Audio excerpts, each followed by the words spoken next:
Assalamualaikum warahmatullahi wabarakatuh. Sobahul khair. Kaifa haluk? Selamat pagi. Apa kabar kalian? Semoga kalian dalam keadaan sehat walafiat, tak kurang suatu apa, dan selalu menjaga kesehatan kalian demi terhindarnya kita dari wabah pandemi. Anak-anakku sekalian, kali ini kita akan baca materi kita masih di pertama, yaitu Ayo Belajar dengan submateri membaca dan menulis serta rajin belajar. Anak-anakku sekalian,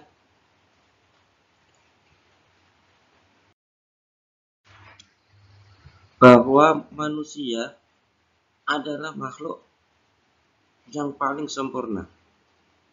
Makhluk itu artinya ciptaan Allah yang paling sempurna, itu manusia. Manusia diberi akal, manusia diberi anggota tubuh yang lengkap, ada tangan, ada mata, ada kaki, ada telinga, ada bibir, dan sebagainya.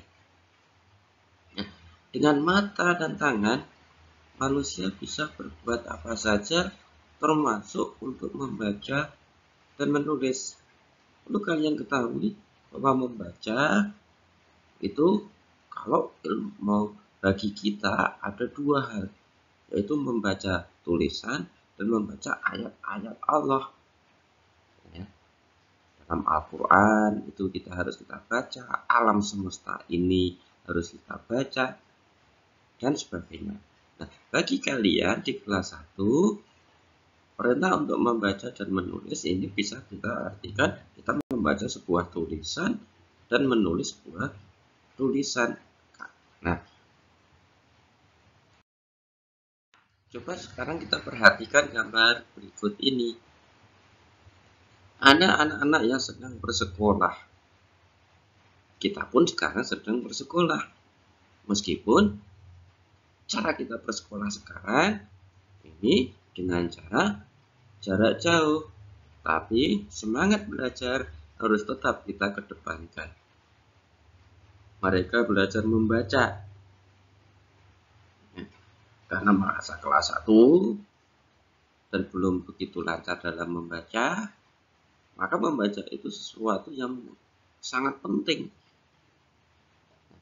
Karena dengan membaca kita bisa tahu apa saja. Kita tahu negara lain, kita tahu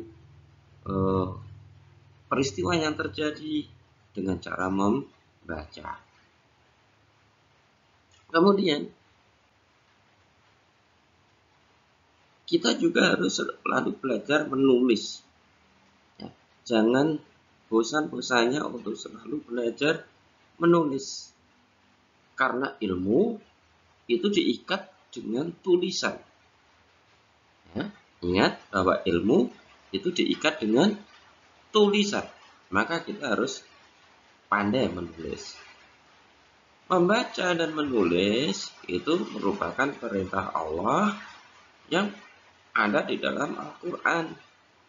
Karena merupakan perintah Allah, maka kita wajib bisa membaca dan menulis.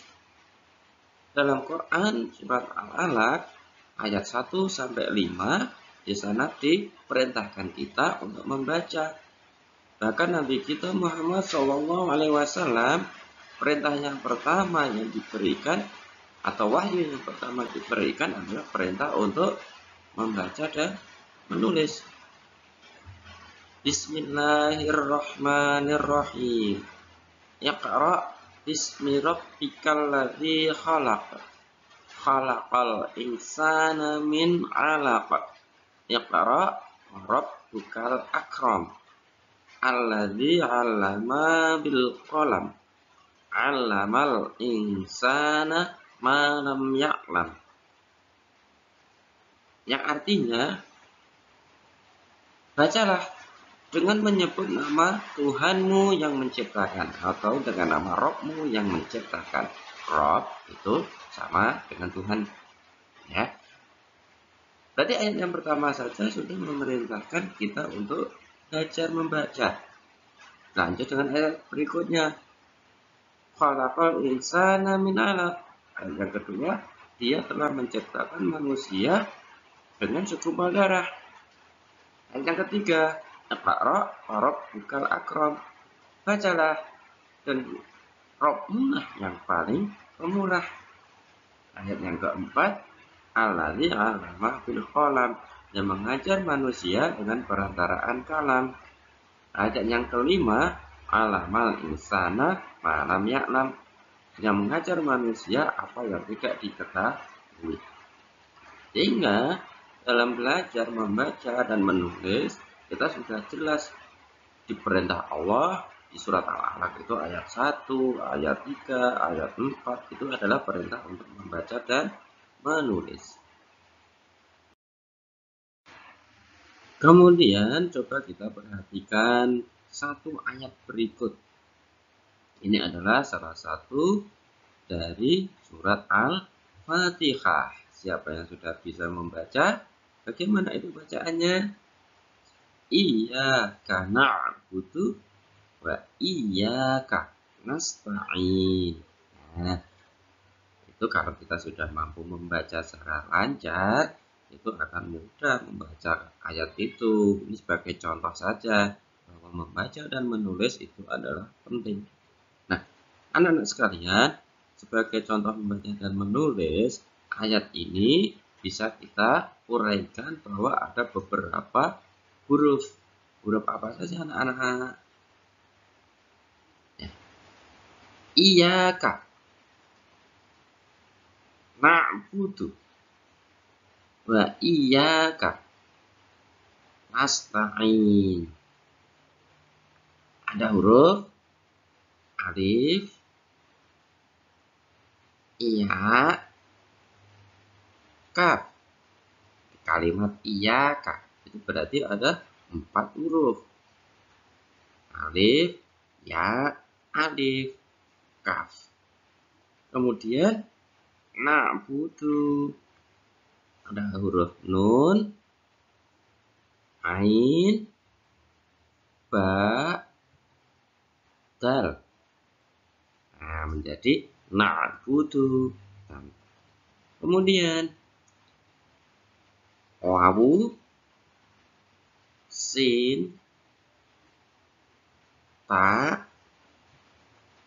kasroh, ya. Kemudian fathah, doma, tasydid, sukun.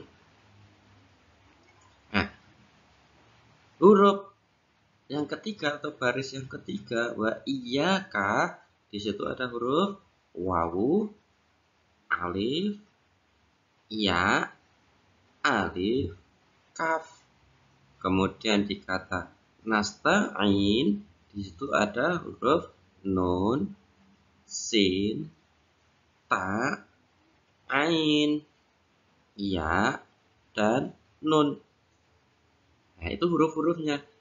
Kemudian harokatnya yang terletak di bawah itu kasroh. Yang coret di atas namanya fathah. Ya, ini seperti lingkaran, melengkung, ya. Itu namanya melengkung, itu namanya domah. Kemudian seperti huruf W itu tasydid. Kemudian yang lingkaran kecil seperti lingkaran kecil itu namanya sukun. Nah, itu adalah salah satu bahwa kita harus bisa membaca dan menulis huruf-hurufnya. Di kalian memang sengaja saya berikan 2, yaitu menulis, membaca antara huruf Latin dan huruf Arab, serta cara membaca. Anak-anakku sekalian, bagaimana caranya supaya kita bisa membaca dan menulis? Yaitu dengan rajin belajar. Rajin belajar. Belajar tidak harus lama. Belajar itu yang penting rajin, tertib. Ya. Jadi setiap hari kita harus belajar. Mungkin hanya setengah jam, bisa 1 jam, atau 2 jam, terserah. Yang penting setiap hari kita harus belajar. Seperti tadi, yaitu kita harus bisa. Dan bisa itu karena terbiasa. Anak-anak sekalian, bahwa kita harus meneladani Nabi Idris alaihissalam yang pernah kita pelajari minggu yang kemarin, yaitu seorang nabi yang rajin belajar dan pandai. Belajar tidak hanya di sekolah, tapi belajar dapat dilakukan di mana saja dan kapan saja. Pepatah Arab mengatakan, tuntutlah ilmu sampai ke liang lahat. Yaitu kita mencari ilmu itu dari kita masih kecil sampai besok kita meninggal dunia. Mencari ilmu itu hukumnya wajib bagi kita. Kemudian kalau kalian tatap muka di halaman di sekolah, di halaman sekolah kita ada sebuah tulisan ya yang terletak di pinggir besar-besar, ada tulisan belajar sepanjang hayat. Artinya kita selama masih hidup kita harus selalu belajar. Anak-anakku sekalian, demikian materi kita. Selamat belajar, rajin belajar, jangan bosan-bosan untuk berlatih membaca dan menulis. Kurang lebih Pak Guru menyampaikan mohon maaf. Kemudian kepada Bapak Ibu wali murid, saya sampaikan terima kasih atas semangat Bapak dan Ibu yang selalu mendampingi putra-putrinya dalam belajar, selalu memberikan support, selalu memberikan dorongan agar anak-anak selalu belajar, terutama di masa pandemi ini yang jauh dari tatap muka dengan Pak Guru dan Bu Guru. Kami mohon maaf apabila ada kekurangan. Assalamualaikum warahmatullahi wabarakatuh.